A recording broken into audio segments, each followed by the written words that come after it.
Hello YouTube, Vlogging New Experience here, and this week I'm doing a video on the bill that will allow same-sex marriage in Australia. We're currently going to a postal vote. Unfortunately, there are a few fairly popular YouTubers, such as Bearing, who haven't read the bill. Anyway, I've got it right here. Right here on the screen, I can read it out to you. So, with that all out of the way, let's begin.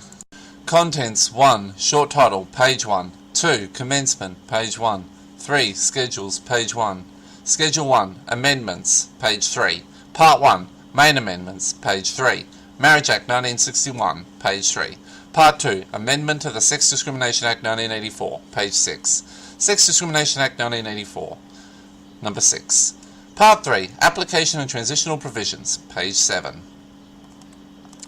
This page has been intentionally left blank. A bill for an act to provide for same-sex marriage and for related purposes. The Parliament of Australia enacts. Short title. This act is the Marriage Amendment Same-Sex Marriage Act 2110X. Commencement. 1. Each provision of this act, specified in column 1 of the table, commences or is taken to have commenced in accordance with column 2 of the table. Any other statement in column 2 has effect according to its terms. Commencement information. Column 1. Provisions. Number 1. The whole of this act. Column 2. Commencement. A single day to be fixed by proclamation. However, if the provisions do not commence within the period of 28 days beginning on the day this act receives a royal assent, they commence on the day after the end of that period. Column 3. Date details. Nothing. Note. This table relates only to the provisions of this act as originally enacted. It will not be amended to deal with any later amendments of this act. Number 2. Any information in column 3 of the table is not part of this act. Information may be inserted in this column or information in it may be edited in any published version of this act. Number 3. Schedules. Legislation that is specified in a schedule to this act is amended or repealed as set out in the applicable items in the schedule concerned, and any other item in a schedule to this act has effect according to its terms. Okay, Schedule 1, Amendments, Part 1, Main Amendments, Marriage Act 1961, Subsection 5.1, Definition of Marriage, omit a man and a woman, substitute two people. I feel like it should be two adults, honestly, or two consenting people, but it's okay. We've got consent laws in. Anything else that comes out of that will be dealt with by the courts. Paragraph 23b, 2b, omit a brother and a sister, substitute two siblings. Definitely going to have to look at that. That's quite interesting, to be honest. Subsection 45.2, after or husband, insert or spouse. So it'd be wife or husband or spouse. Subsection 46.1, omit a man and a woman, substitute two people. Section 47, repeal the section, substitute nothing. This is a critical one for those of you worried about religion. Ministers of religion may refuse to solemnize marriages? I do not know how to pronounce that word.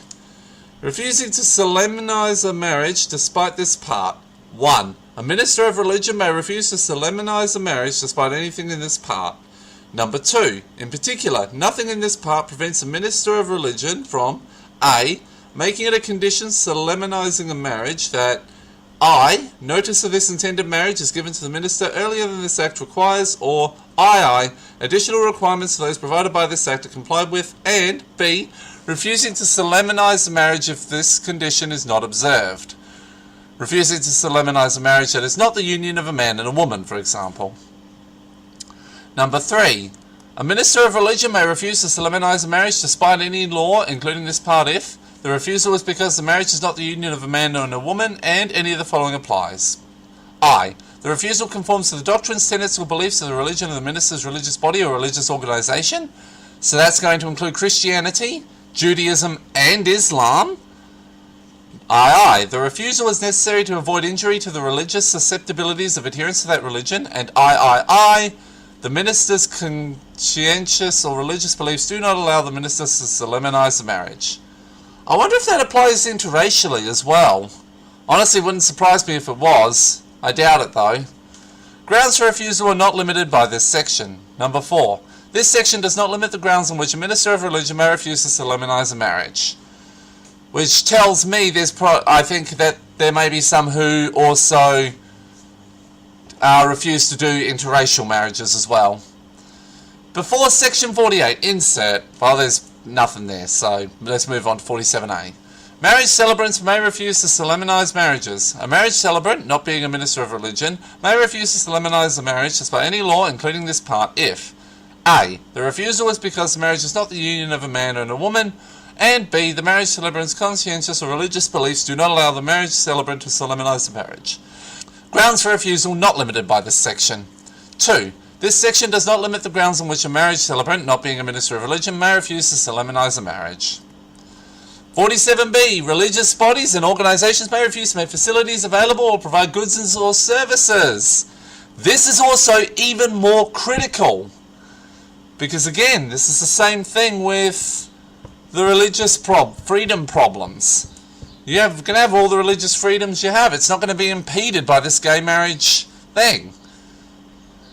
So let's go on. Number 1. A religious body or a religious organisation may, despite any law, including this part, refuse to make a facility available or to provide goods or services for the purposes of the solemnisation of a marriage, or for purposes reasonably incidental to the solemnisation of a marriage, if the refusal is because the marriage is not the union of a man and a woman, and the refusal conforms to doctrines, tenets, or beliefs of the religion or the religious body or religious organisation, or is necessary to avoid injury to the religious susceptibilities of adherents of that religion. 2. Subsection 1 applies to facilities made available and goods and services provided whether for payment or not. Number 3. This section does not limit the grounds on which a religious body or a religious organisation may refuse to make a facility available or to provide goods or services for the purposes of the solemnisation of a marriage or for purposes reasonably incidental to the solemnisation of a marriage. Subsection 72.2. After or husband, insert or spouse. At the end of section 81, add. Example. A chaplain may refuse to solemnize a marriage that is not the union of a man and a woman where the refusal conforms to the doctrines, tenets, or beliefs of the chaplain's church or faith group. Number 9, section 88B4, repeal the subsection, and 88EA is repealed the section as well. Part 2, Amendment of the Sex Discrimination Act 1984. Sex Discrimination Act 1984, subsection 42A. After in direct compliance with, insert, or is authorized by. Part 3, Applications and Transitional Provisions. 12. Definitions. In this part, Amended Act means the Marriage Act 1961 as amended by this Act. Number 13. Application of amendments. Number 1. Except as provided by sub-item 2, the amendments made by this schedule only apply in relation to a marriage within the meaning of the amended Act that takes place at or after the commencement of this item. 2. Part VA of the amended Act, Recognition of Foreign Marriages, applies at and after that commencement in relation to a marriage within the meaning of the amended Act, even if the marriage took place before that commencement. 3. For the purposes of determining whether parties to a marriage are within a prohibited relationship as mentioned in paragraph 88D2C of the Amendment Act, as it applies because of sub-item 2, paragraph 23B2B of the amended Act applies. 14. Recognition of certain marriages by foreign diplomatic or consular officers that occurred in Australia before commencement. 14. Recognition of certain marriages by foreign diplomatic or consular officials that occurred in Australia before commencement. 1.